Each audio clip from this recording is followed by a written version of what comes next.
Merhaba arkadaşlar, Usta Mutfak'ta hepiniz hoş geldiniz. Bugün mısır unlu kurabiye yapıyoruz. Çok lezzetli bir kurabiye, ağızda eriyecek. Biz farklı olarak kurabiyelerimizi yaptıktan sonra çikolataya batıracağız ve mısır gevreğiyle süsleyeceğiz. Gerçekten efsane olacak. Haydi bakalım mutfağa. Mısır unlu kurabiyemiz için 1,5 bardak mısır unu kullanacağız. 1 çay bardağı zeytinyağı ya da sıvı yağ ihtiyacımız var. 125 gram kadar tereyağı oda sıcaklığında olacak. 1,5 bardak unumuz var. 3 yemek kaşığı pudra şekeri ve 1 paket de kabartma tozumuz var. Üzeri için de süslemek için de çikolatamızı eriteceğiz. 1 paket çikolatayı eriteceğiz. Kurabiyelerimi çikolataya batırıp daha sonra mısır gevreğine batıracağız. Mısır gevreği üzeri çok güzel bir şekil alacak. Haydi başlıyoruz. Öncelikle oda sıcaklığındaki 125 gram kadar tereyağımızı şöyle kabımıza alıyoruz. Ardından üzerine 1 çay bardağı kadar sıvı yağımızı alıyoruz. Ardından mısır ununu ekliyoruz. 1,5 su bardağı kadar mısır ununu ekledik.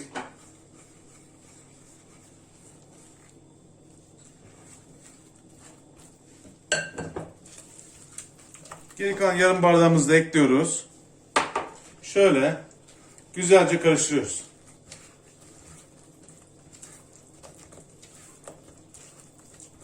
Bu aşamada 3 yemek kaşığı kadar pudra şekerimizi ekliyoruz. Tekrar karıştırıyoruz. Ardından 1,5 su bardağı unumuzu ekliyoruz. Güzelce yine karıştırıyoruz. Şimdi kıvamı zaten belli olacak. En son kabartma tuzunu ekleyeceğim. Kabartma tuzunu daha sonraya bırakıyorum ki hemen işlem yapmaya başlamasın. Kabartma tuzunu ekliyoruz ve karıştırıyoruz.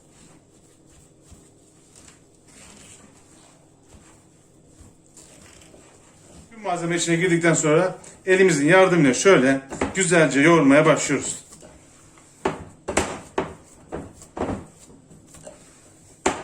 Evet, hamurumuzu tezgaha aldık. Şimdi küçük bezelerimizi alacağız. Şu şekilde. Şöyle küçük bir beze alacağız. Güzelce yuvarlayacağız. Bakın şu şekilde küçük bezeler şeklinde yapacağız. Daha büyük yapmayın. Kabartma tozu olduğu için biraz da kendi büyüyecek zaten. Yeterli olacaktır. Fırınımıza atacağız. Piştikten sonra da eritilmiş çikolatayı bulayacağız. Üst tarafını şöyle bulayacağız.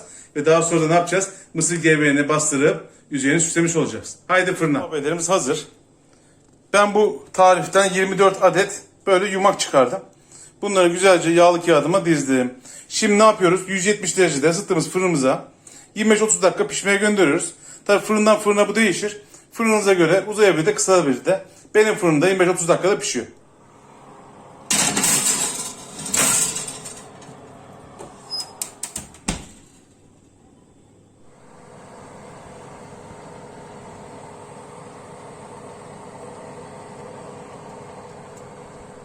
Kurabiyelerimiz çok güzel bir şekilde pişti. Ben tam 30 dakika pişirdim. Siz fırınıza göre tabii ayarınızı değiştirebilirsiniz. 35 dakika olur, 40 dakika olur. Ben üstü hafiften böyle bir renk almaya başlayınca 30 dakikada çıkardım. Şimdi ne yapıyoruz?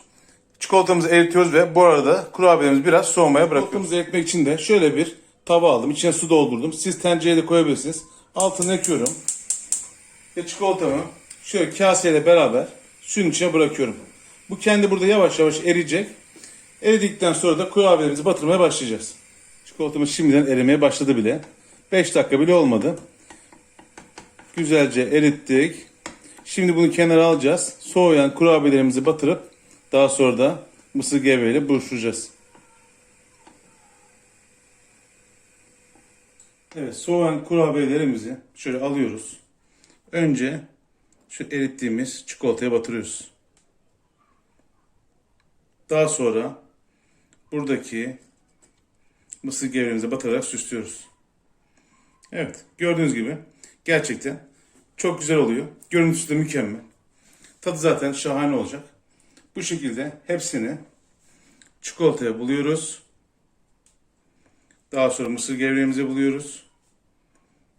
Ve tabağımıza diziyoruz.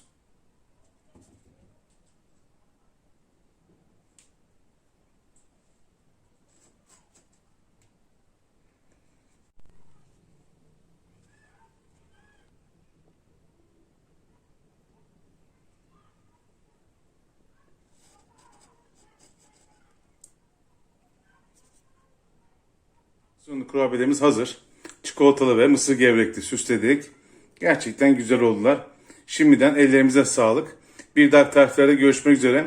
Bu arada kanalıma abone olmadıysanız abone olarak diğer tüm tariflerime ulaşabilirsiniz.